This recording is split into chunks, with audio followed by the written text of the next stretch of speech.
Hey guys, it's Sunday and it's time for my mental health vlog. Um, so we got back from the cruise on Thursday, so I'm gonna talk about some of the stuff that happened on the cruise. And you hear the crunch crunch in the background, that's my dog eating food. So we got back from the cruise on Thursday. When I talked to y'all last on Sunday, we had met these two crazy ladies that reminded me so much of my aunts in Bluffton. And we ended up having the best time with them. We hung out with them almost every day of the rest of the cruise, usually in the casino. And they were just so much energy. They were so much positivity, and they were just a hoot and a half to hang out with, honestly. So they really helped make the cruise something special for my boyfriend and I. There was one day, the first port that we stopped at was at Costa Maya, and we had an inclusive beach excursion that included drinks, but not food, which we thought was weird. Costa Maya was actually, the port was really nice. I have never been there. I didn't really know what to expect, and I kind of have my expectations low because I've seen some of the ports that we've gone to, and it's like, let's stay on the boat. No, this one was really nice. There were a lot of great stores, and had I planned more time for that, like I really could have done some fun shopping there. But after a couple hours at the beach, we were wiped, and we took a taxi back to the boat.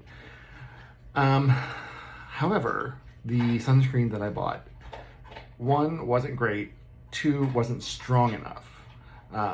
So I'm gonna blame the Banana Boat people because their product sucked, but I'm also gonna blame myself because I got a 30 when I probably should have gotten like a 50 or 1,000 because I'm pasty. And I only have two shades, and it's this shade or this shade.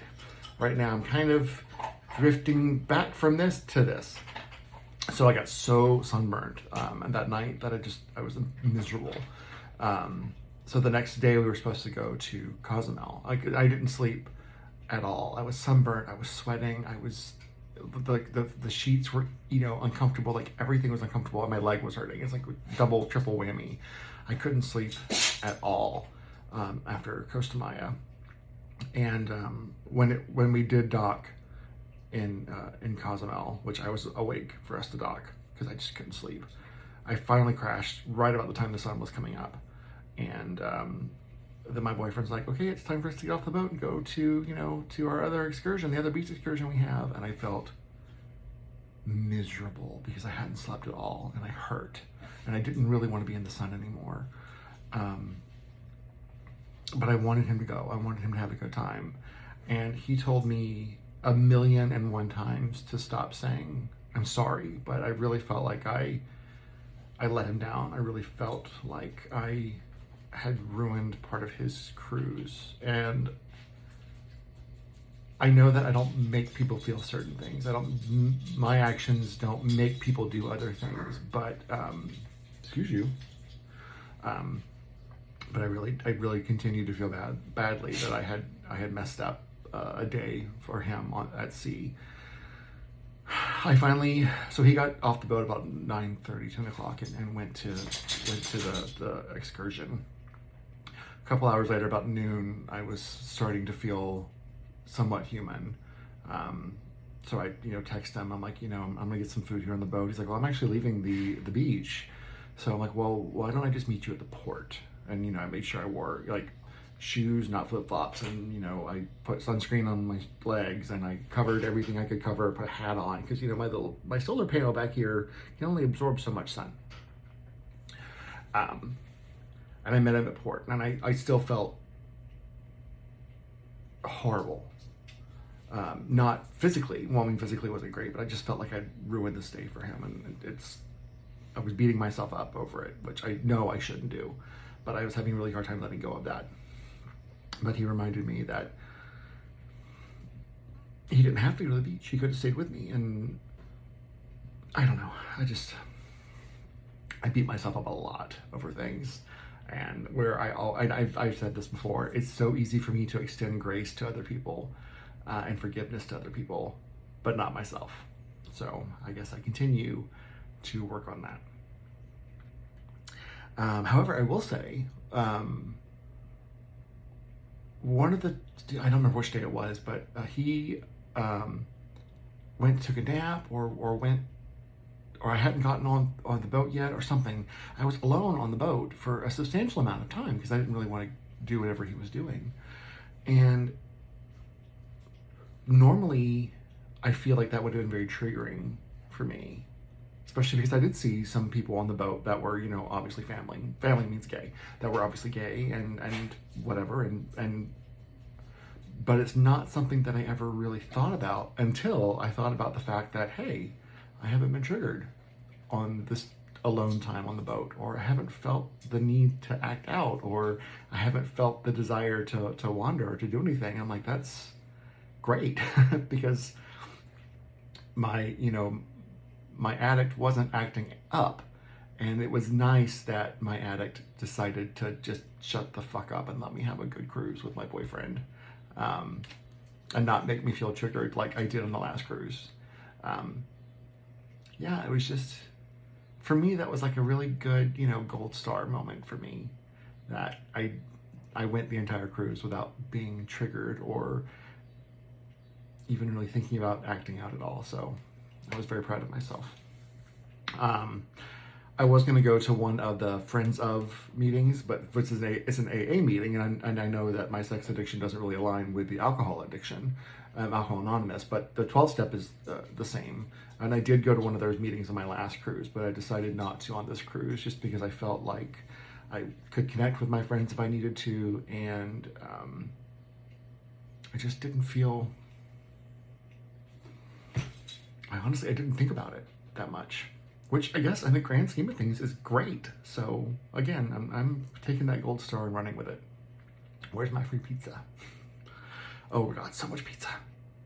This is the best part about Carnival cruises, is the back of the boats always have this little pizza place that's open 24 hours, and you can get this little brick fired pizza. Usually it's like one of 3 pizzas you can get, but it's so good at midnight, 10:30, 11 o'clock at night, 1 o'clock in the morning, when you just want something right before bed. You just go get a pizza, walk up, grab it, walk out. Always open, so good. I love cruise ship pizza. Let's see. So sunburn, that was Cozumel. Next day, just another day, last day at sea. By this point, I had blown most of my casino money. And when I say most of my casino money, I mean the money that I took to gamble and the additional money that I took from the ATM for my savings account, because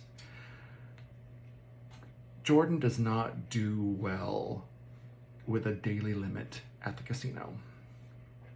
I fully acknowledge the fact that I get serotonin from the casino, and being with people who are high energy makes me only want to play more. And if I'm having a really, really good time playing, whether I'm winning or losing, which if I'm having a good time, it usually means I'm winning, it's still hard for me to stop. Now, I identify this because this is addict behavior, and to me, this only happens on cruise ships or at casinos. I never feel like I need to drive out of my way to go to a casino to spend money, but if I'm in a casino, I definitely need to be watched a little bit closer. I'm having fun, and I try really hard not to take out any more than I can possibly afford, but we were trying to be on a budget this cruise, and I did take out, I didn't want to take anything out from my savings account, but I decided to do so anyway. And although I have regrets, I did have a good time, but definitely spent more in the casino than we planned to. Not nearly as much as last cruise, because Lord knows I learned my lesson last time, but I did hit the ATM on the boat. So, acknowledged. And I'm currently working on my 4th step of SAA, and that is defects of character, and compulsive gambling is something that I have listed on there. Let's see. We got our first shot of monkeypox. I don't know if you can see that. The little spot right there. We got that on Thursday night. It looks like a giant zit now.